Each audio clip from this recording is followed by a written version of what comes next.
I'd like to introduce you to Mark. Mark Trealout is the farm manager and instructor at Haze Farm in Fredericton, New Brunswick, a community teaching farm established in 2018 that aims to foster a thriving and resilient culture of local food growers, eaters, and supporters. Their human-scale regenerative farming model advances food security and food sovereignty, environmental accountability, and prosperity of purpose in the local community by integrating Indigenous wisdom and foodways, principles of land-based learning, and deep-rooted connections to the land. The Haze Farm offers internships, volunteer opportunities, pay what you can CSA shares, and supports others in replicating their model. Prior to joining Haze Farm, Mark operated a mixed organic farm in Woodville, Ontario, Grassroots Organics, and a food distribution business, Kawartha Ecological Growers, where he brought together several small family farms to provide local seasonal farm products year-round to restaurants, CSA members, retail stores, and farmers markets in and around the Toronto area. Mark, I'll ask you to take the floor. Thank you very much. Well, thank you. It's good to be here with you, everybody. Thanks for having me. I'm assuming everybody can see my screen here. Yes, we can see it. All right, so here you're looking at downtown Fredericton on the far side of the Woolastook River there. The Woolastook River is the original and proper name for the St. John River, of course. And then Haze Farm here is in the foreground. Our first full growing season at Haze Farm was in 2018. And I should mention here that Haze Farm is a project of a nonprofit organization called New Brunswick Community Harvest Garden. New Brunswick Community Harvest Garden was established in 2010. They manage community gardens in Fredericton. They host garden-related workshops. They maintain a free seed library at the public library and activities along those lines. Of course, it's been a little bit quieter lately, but you know, pre-pandemic, they had lots of activities going on. The Haze Farm here is now a 7.5 acre farm, was a 550 acre farm.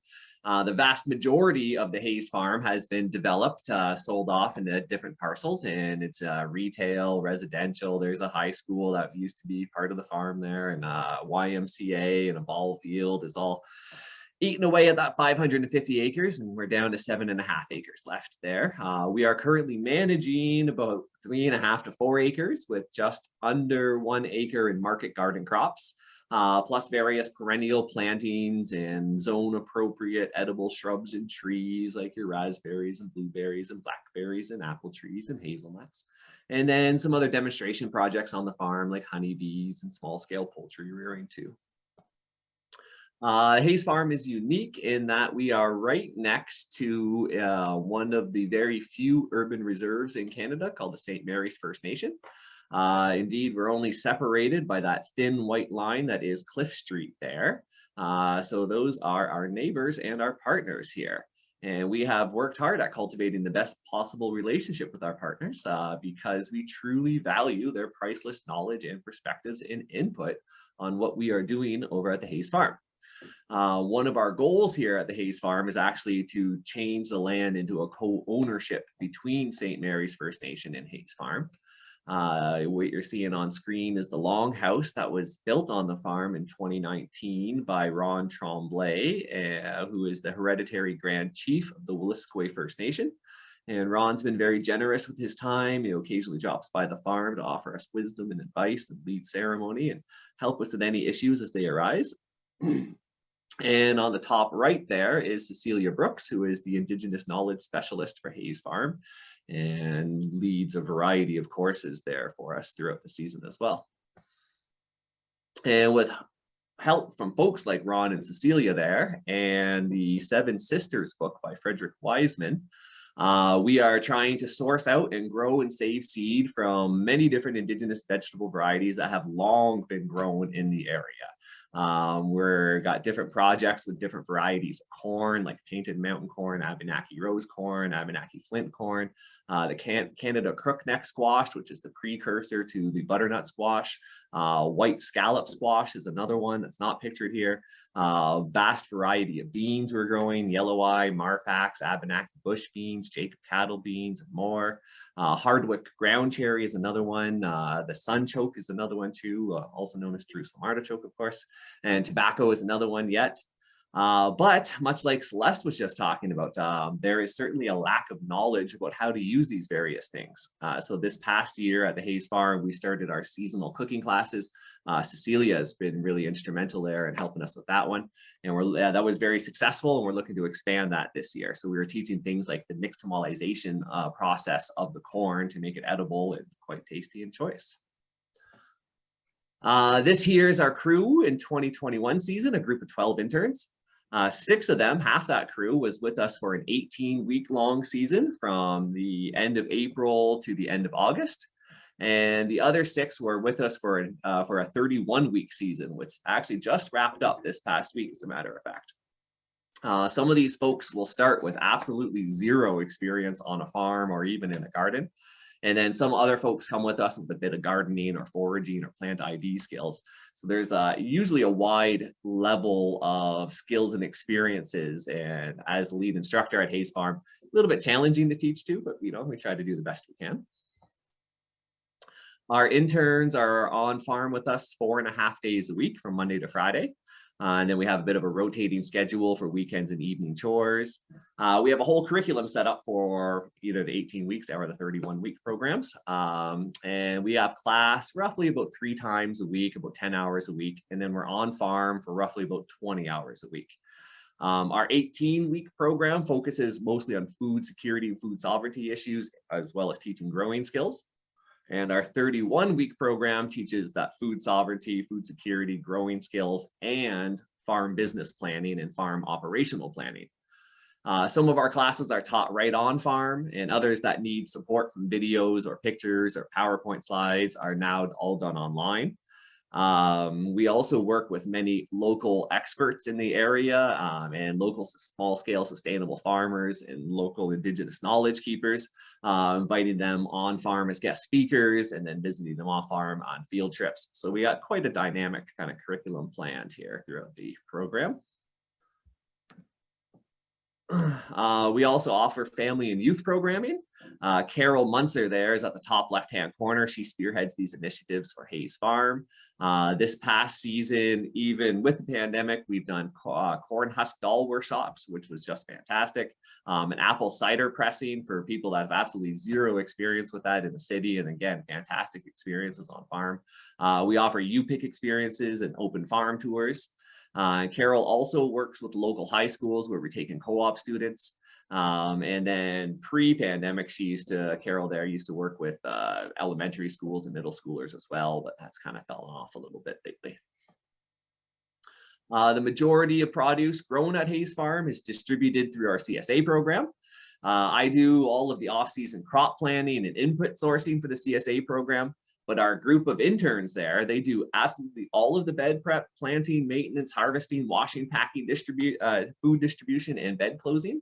And then, of course, I'm available for mentorship and guidance on that. In the 2021 season here, this past season, we filled 60 shares weekly from July to mid-November for a total of 20 weeks. So you're looking at 1,200 CSA boxes there.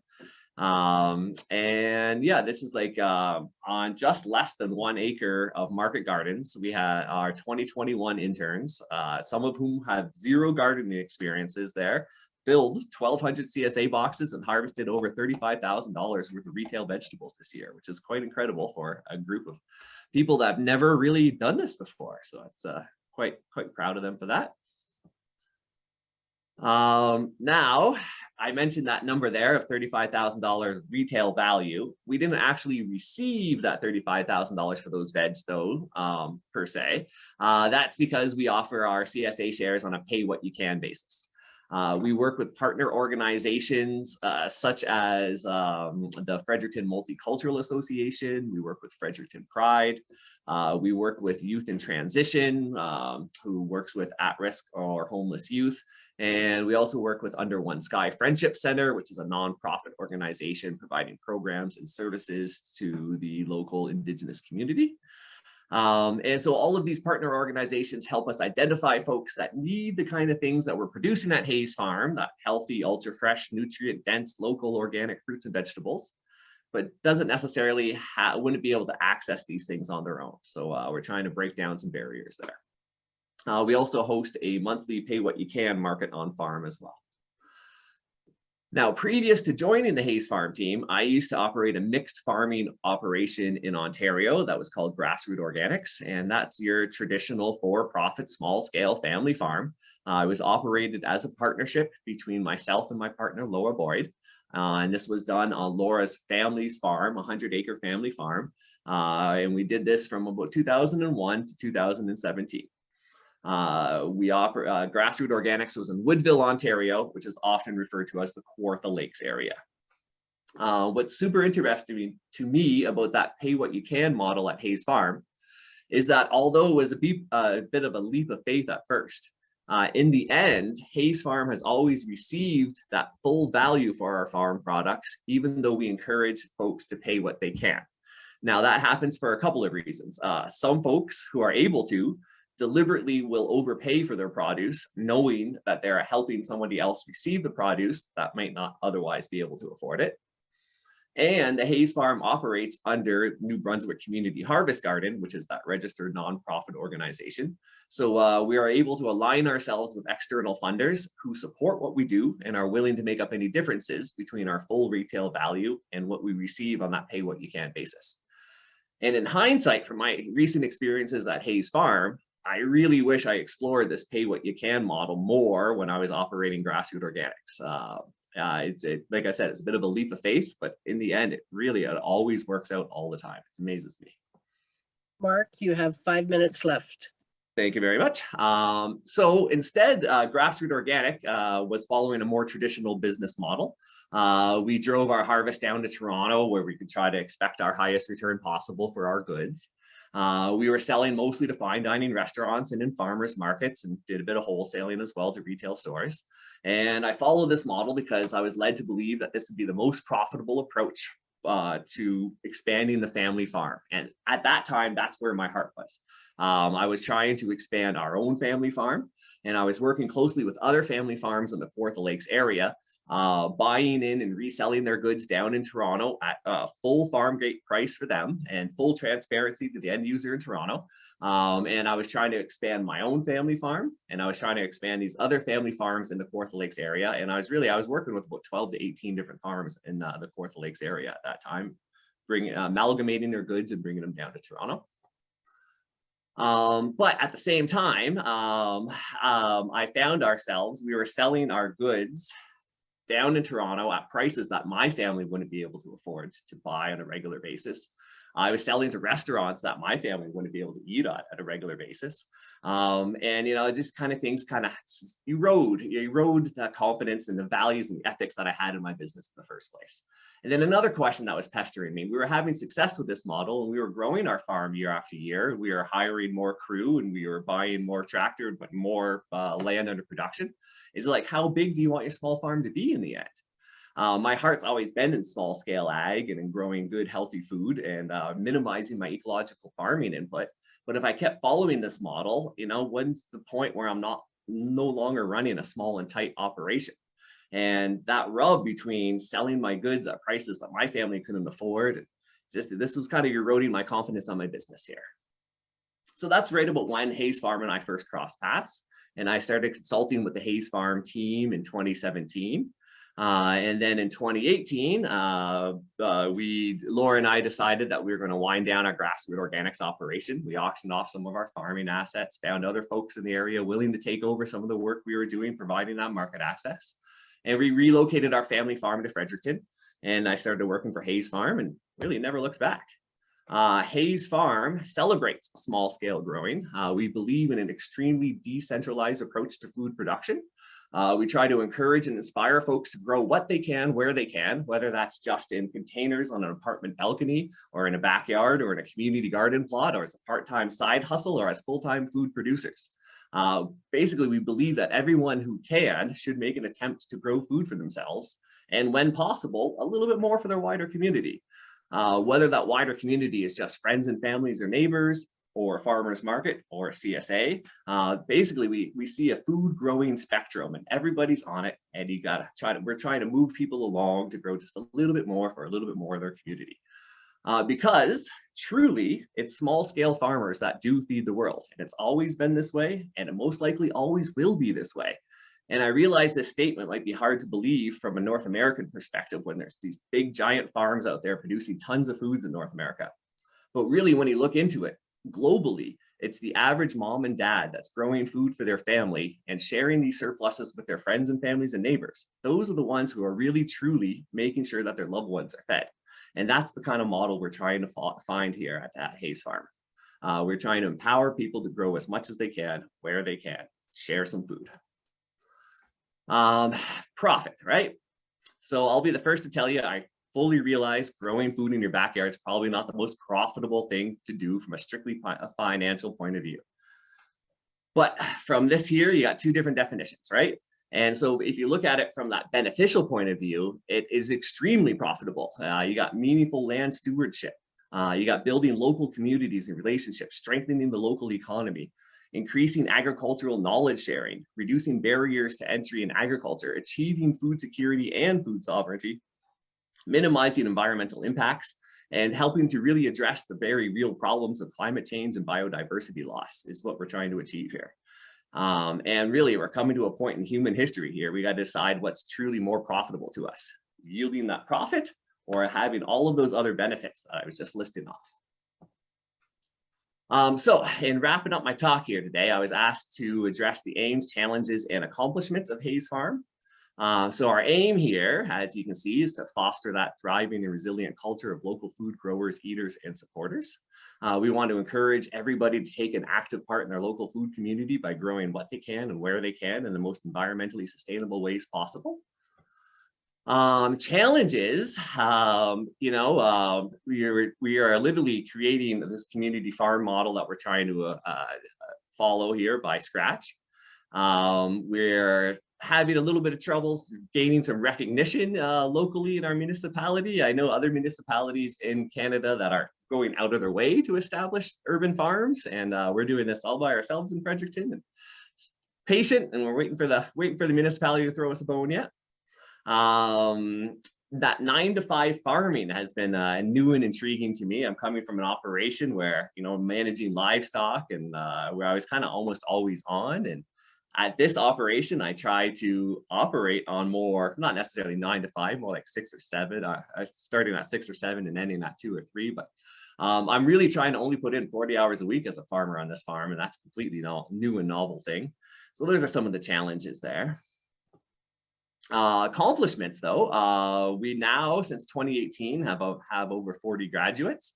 We have helped establish new for-profit farms in New Brunswick. We've collaborated on nonprofit projects in both Moncton and Newfoundland. We have now helped to create food growing projects on 3 different First Nations in New Brunswick. We, on our website, available to anybody that wants to get down to our website, we have a How to Start a Community Farm handbook. So far to date, we've produced over 3,600 CSA shares. We're certainly going in the right direction. Looking forward, our biggest impact, I realize, is going to be by achieving this network of small-scale growers. This proliferation of community farms has been our goal since we began. We knew this was going to take time. As mentioned, only a small percentage of our graduates, will start their own farming operation directly after taking this program. But we need to graduate these folks and need to provide them with supports, need to get all this farming network happening. And it's already going, it's already on its way. And our CSA that we manage at our farm we have more demand than supply. But as we set up this network of farmers, these networks of farms can now supply our CSA to meet our greater demand. And now we're starting to hit a point at Haze Farm where even though we started slow, exponential growth is in our near future here as we're expanding with all these different networks. And so that's where we're at currently. And hopefully I didn't go over time. Thanks everybody for their time here. And I think next we're headed towards a question and answer period.